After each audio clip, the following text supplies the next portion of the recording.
Today I wanted to do a little bit of guerrilla gardening on the home place, and so I found this spot over here kind of close to the new garden, and I started I dug this hole, and I have this semi-dwarf apple crisp that I picked up from a nursery at a pretty good buy.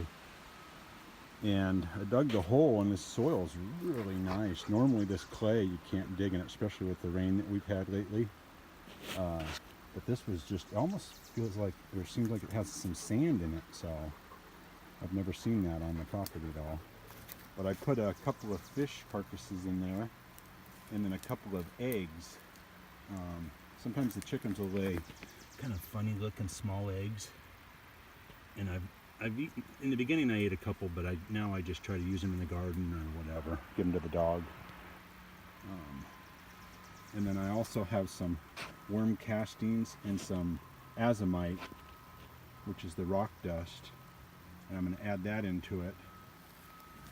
And then it looks pretty good down here on the root. And when I plant this, that's the modern technology. I must have hit the off button. Anyways, the root ball is looking pretty good. In the graft, you want to make sure that on these grafted trees that you don't cover that graft with any soil. You want that above the soil line, otherwise it'll kill the tree.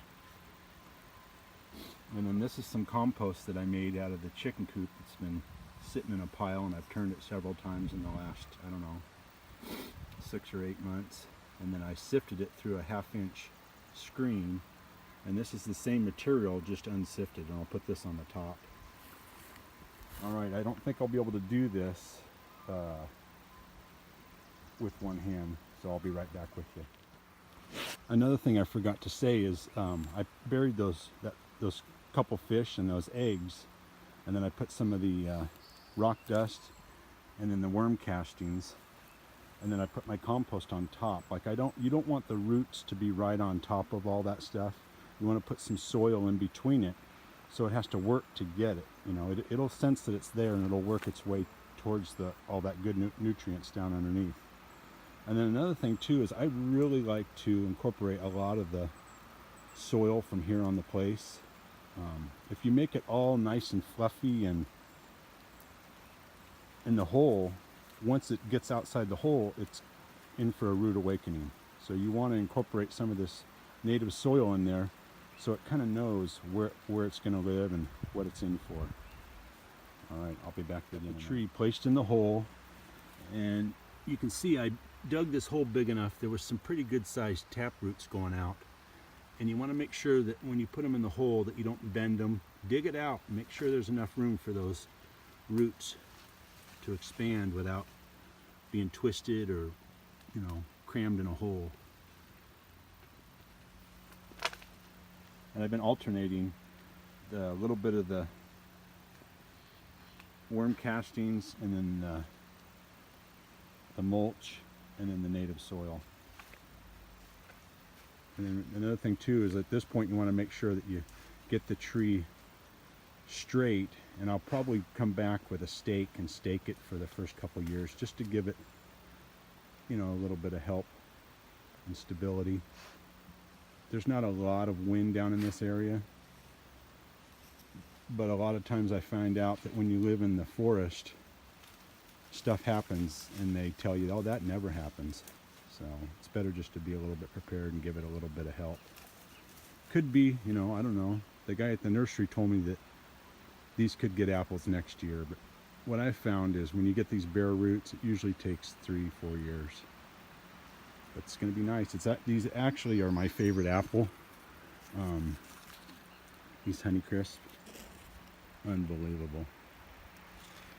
And really, you think, you know, I paid 20 bucks for this tree, which was on sale. The guy's trying to get rid of them because it's coming towards the end of the season.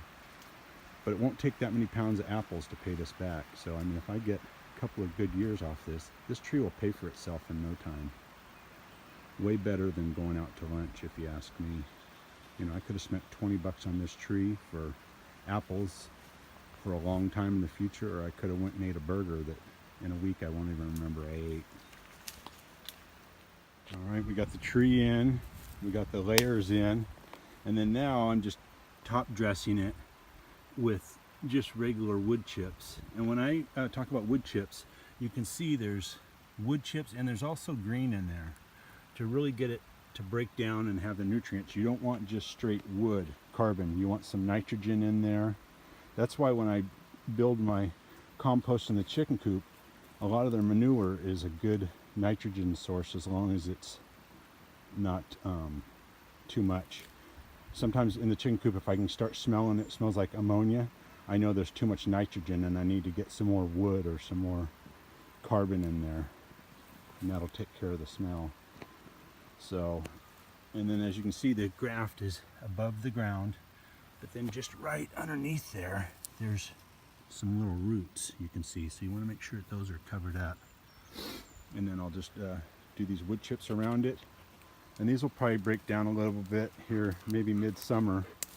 I'll have to come in and put another load or two of wood chips around it. And then also what these wood chips do is in the summertime, not that this gets a lot of sun down in here. I mean, it gets enough for the trees to grow so I can grow an apple, I'm guessing. We'll find out. But the wood chips help retain the moisture in the ground. It covers, it's kind of like our skin. So it helps retain the water. Also, when it breaks down, it puts nutrients into the ground for the trees. All right, I'm babbling at this point. Have a good day, and we will see if we are eating apples in the next year or two. This could be the last segment, maybe not. Another thing too, after I'm done planting trees or plants, I always firm in the ground.